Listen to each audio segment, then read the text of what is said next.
And we're back with another Republican presidential hopeful, the former Utah governor and more recently former ambassador to China, Jon Huntsman. He joins us from Bedford, New Hampshire this morning.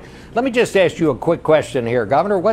How are you and Michelle Bachmann different? Well, let me just say that we have put forward, Bob, a very, very specific proposal on how to get this economy moving again. This economy has hit the wall. It is sucking wind right now, and we're never going to be able to come together as a country. Let's face it, today we are divided, and it's totally unnatural and un-American for us to be divided as a country. We're not going to be able to get our act together until such time as we improve our economy and get back on our feet. I put forward a very, very specific list of proposals. And I think that's probably unlike anyone else in the race. This is a proposal that's been endorsed by the Wall Street Journal, but moreover, this is a proposal, Bob, that comes right from what I have done as governor. And I do believe the next president of the United States in 2012 will be a former governor. When I talk about tax reform, it's hard-hitting, it's bold, it's big picture. I'm drawing from exactly what I did as governor of a state. I'm not talking hypotheticals. I'm not talking political hyperbole. I'm drawing from exactly what I did as governor, because what I did as governor, I want people to see as being completely relevant to where this country needs to go in terms of improving its competitive dynamic. Because that, first and foremost, if we can't do what needs to be done in terms of a competitive environment that will attract and keep brain power, that will allow for the aggregation of capital and allow this country to expand and create jobs, we are going to see the end of the American century. And one of the reasons I'm running for president, Bob, is I refuse to see the end of the American century. All right, here's kind of how you describe the proposal you put forward. I just want to play this because it pretty much sums it up. I'm going to drop a plan on the front steps of the Capitol that says we need to clean house. Get rid of all tax expenditures, all loopholes, all deductions, all subsidies, all corporate welfare. Use that to lower rates across the board and do it in a revenue-neutral fashion.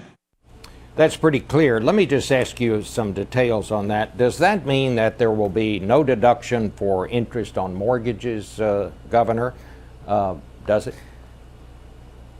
That's what it means. That means no deductions. That means no deductions. What about no child tax credit? I guess it means none of that. No earned income tax credit. But let me ask you this. Does that mean that Social Security recipients are now going to have to pay taxes on their income? Will veterans have to pay taxes on their disability checks and their benefits? Bob, what I'm asking for is a complete remake of our tax code. And in order to get where this country needs to be, in a position for the rest of the 21st century, given where many of our other competitor nations have come since 1986 tax reform, which I thought was very successful under President Reagan, we forget we just haven't made a whole lot of progress in the last 30 years.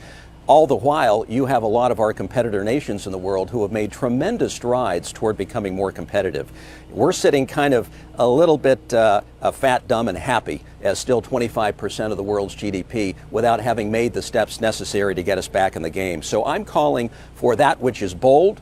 I know it's going to be politically controversial, but I think it is absolutely needed at this point in our nation's history. Let me ask you this. Clearing out the cobwebs. Clearing out the deductions, the corporate welfare, the subsidies, buying down the rate. And when I hear people saying you can take it down to zero, all I'm saying is you got to be real about the math here. Okay, well, you've got to raise some revenue, and you've got to be able to buy down the rate to a level that mathematically makes sense. Well, what about what Sarah Palin said yesterday? Let's just do away with corporate taxes. Do you think, would you be willing to go that far?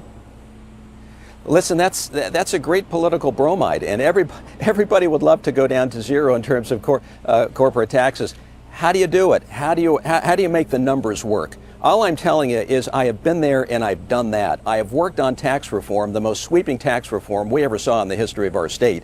The kind of tax reform where people like Art Laffer and others came into our state and said this is exactly what needs to happen in every other state, effectively creating a flat tax. I've been there, I've done that. I know how difficult it is to make the numbers work. You've got to find the revenue somewhere that you can reinvest back in the tax code to bring down the rate for everybody.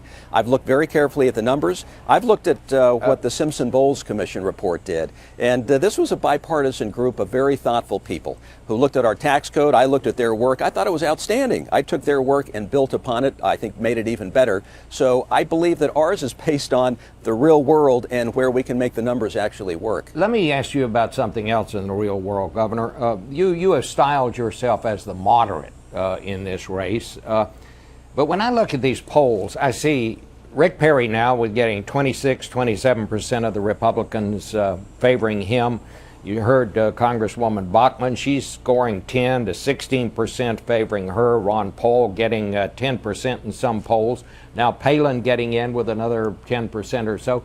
That means that at least 50%, perhaps 60% of the Republican electorate seems to favor very, very conservative candidates. Do you think you can keep on styling yourself as a moderate, or are you going to have to move to the right here? Well, let me just say, everybody kind of gets a label slapped on their forehead, which I think is unfortunate. All you have to do is look at my record. My record is what it is. I'm running proudly on my record. I am who I am as a politician and as a human being. And when people look at my record, they're going to see that I'm pro-life. I'm pro-Second Amendment. I'm pro-growth. We created the largest environment for tax cuts and economic rejuvenation in our state. When people look at my record, they're going to find a lot to like about it.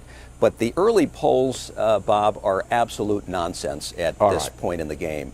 I mean, if we had gone by the polls back in 2008, Fred Thompson would be president. Howard Dean back in 2004. I believe we've already had about 4 front runners in the race so far. Clock just so ran stay tuned. out. There's a lot to play out this fall Clock season. just ran out, Governor. I'm very sorry. Thank you so much, and good luck down the trail. Thanks again Hope to from see you American again. Gothic. I appreciate it. Okay.